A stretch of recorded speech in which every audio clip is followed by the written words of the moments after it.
విశాఖ ఉక్కును ప్రైవేటీకరణ చేసే అంశాన్ని ఇప్పటికీ వెనక్కు తీసుకోలేదని సాక్షాత్తు కేంద్ర ఉక్కు గనుల శాఖ స్పష్టం చేసింది. కార్మిక నాయకుడు పాడి త్రినాథ్ మార్చి 3వ తేదీన పబ్లిక్ గ్రీవెన్స్ ద్వారా అడిగిన ప్రశ్నలకు ఉక్కు మంత్రిత్వ శాఖ స్పష్టమైన సమాధానమిచ్చింది.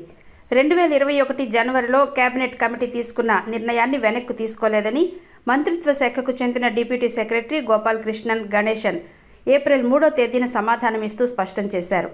అంతేకాదు ప్రైవేటీకరణ ఏ విధంగా చేయాలన్న పని మీదనే ఉన్నట్టు కూడా గణేశన్ వెల్లడించారు. ఒక పక్క కేంద్రం విశాఖ ఉక్కును ప్రైవేటీకరణ చేసే విషయంలో తన పని తాను చేసుకుపోతున్నా రాష్ట్ర ప్రభుత్వంలో మాత్రం ఎటువంటి చలనం కనిపించడం లేదు. గతంలో ఇదే ప్రశ్నకు కేంద్ర ఆర్థిక శాఖ ఇదే విధంగా సమాధానమిచ్చింది. అయినప్పటికీ అది ఫేక్ అంటూ ప్రభుత్వానికి అనుకూలంగా ఉన్న కొంతమంది సోషల్ మీడియాలో ప్రచారం చేశారు. అప్పుడు ఆర్థిక శాఖ అధికారికంగా ఇచ్చిన సమాధాన పత్రాన్ని కూడా ప్రచురించడంతో వీళ్ల నోళ్లకి తాళాలు పడ్డాయి. విశాఖ ఉక్కులో జరుగుతున్న పరిణామాలను రాస్తుంటే దాన్ని ప్రభుత్వ వ్యతిరేక వార్తలుగా చిత్రీకరించి వైరల్ చేయడానికి ప్రయత్నించడం దారుణమైన విషయం.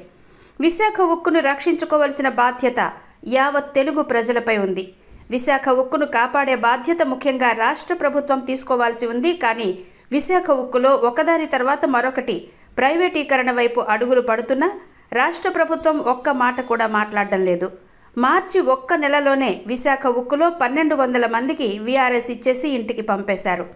వీరుగాక మరో 1200 మంది కాంట్రాక్టు కార్మికులను కూడా ఉద్యోగాల నుంచి తొలగించారు. కొత్త ఉద్యోగాలు ఎలాగూ లేవు. ఉన్న ఉద్యోగాల్ని తీసేస్తుండడం వల్ల ప్రజలు ఆందోళన చెందుతున్నారు. బొకారో స్టీల్లో ఆందోళన చేపట్టిన నిర్వాసితులపై పోలీసులు లాఠీచార్జి చేశారు. ఇందులో ఒక కార్మికుడు మృతి చెందాడు. నిర్వాసితులకు ఉద్యోగాలు కల్పించనందునే బొకారో స్టీల్లో ఆందోళన జరుగుతోంది. పోలీసుల లాఠీకి ఒక నిర్వాసితుడు చనిపోవడంతో మొత్తం ప్లాంట్నే కార్మికులు నిలిపివేశారు. దాదాపు 13,000 టన్నుల ఉత్పత్తి నిలిచిపోయింది. దీనికి కారణమైన చీఫ్ జనరల్ మేనేజర్ను పోలీసులు అరెస్ట్ చేశారు. ఇప్పుడు విశాఖ ఉక్కులో అదే పరిస్థితి ఎదురు కాబోతోంది. ఉద్యోగాలు కోల్పోయిన కాంట్రాక్టు కార్మికులు తమ ఆందోళనను ఉధృతం చేయబోతున్నారు. మరోపక్క నిర్వాసితులు తమకు ఉద్యోగాలు ఇవ్వాలని డిమాండ్ చేస్తూ రోడ్డు మీదకు రావడానికి సిద్ధపడుతున్నారు. ఏ క్షణంలో ఏం జరుగుతుందో అర్థం కాని పరిస్థితి విశాఖ ఉక్కులో ఉంది. మరోపక్క యాజమాన్యం నిర్వీర్యమైపోయింది. మెయిల్ సీఎండీ సక్సేనాను తీసుకొచ్చి విశాఖ ఉక్కుకు ఇన్ఛార్జ్ సీఎండీగా కూర్చోబెట్టి 6 నెలలు పూర్తయింది. సక్సేనా పదవీకాలం పూర్తయినా విశాఖ ఉక్కు సొమ్ముతో ఆస్ట్రేలియాలో పర్యటిస్తున్నారు. పర్మనెంట్ సీఎండీగా ఎంపికైన శక్తిమణి నియామకం ఏమైందో ఎవరికీ తెలియదు.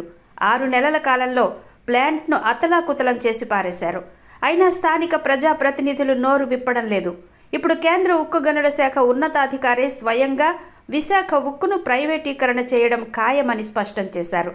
అయినప్పటికీ ప్రజాప్రతినిధుల్లో చలనం లేదు. దీనిపై ఇప్పటికైనా స్పష్టత ఇవ్వకపోతే కూటమి ప్రభుత్వానికి ప్రజల నుంచి ఇబ్బందులు ఎదురుకాక తప్పదు. ఇప్పటికైనా స్థానిక ప్రజాప్రతినిధులు స్పందిస్తారేమో చూడాల్సిందే. లేదంటే ప్రజలు రోడ్ల మీదకొచ్చే ప్రమాదం ఉందని గ్రహించాలని కార్మిక సంఘాలు హెచ్చరిస్తున్నాయి.